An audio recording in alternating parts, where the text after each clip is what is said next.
Stop! I'm about to tell you about a wonderful place, but this is a wonderful place on private property. Please do not sneak out there. The owners put in a ton of security measures. You're just gonna end up spending the night in jail. Respect the owner's privacy. Now join me on this wonderful video journey, which will show you the place without getting you arrested.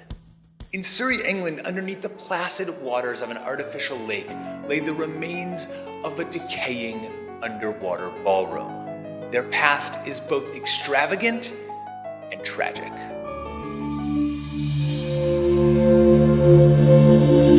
About a mile and a quarter into the woods, you'll find a low stone wall. Follow that until you get to the small stone building with the arched doorway. Go down the spiral staircase and go through the underground hallway. Bathed in the yellow light coming in through the water above you, you're standing in the underwater ballroom.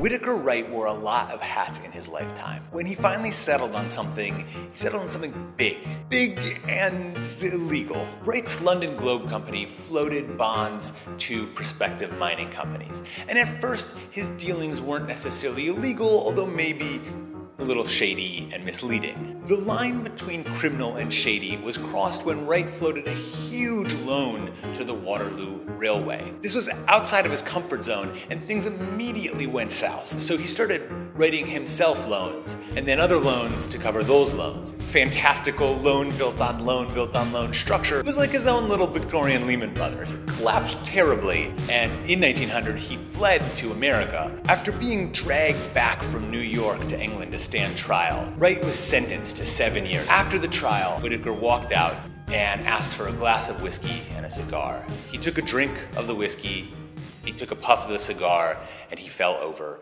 dead. What they hadn't noticed is him swallowing a cyanide pill right there in the courtroom. But what he left behind was impressive.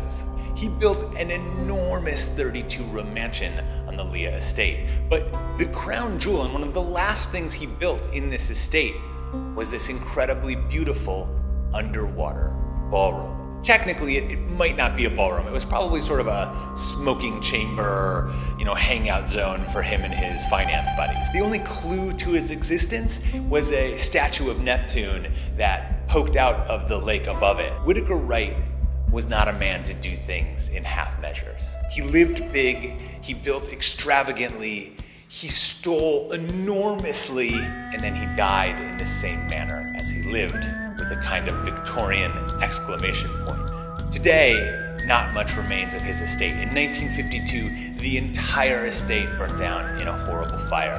But the underwater ballroom was safe from that. Bathed in yellow light coming in through the water, algae coating its windows, this is the leftovers of the extravagant life of Whitaker Wright. Subscribe here and watch more videos.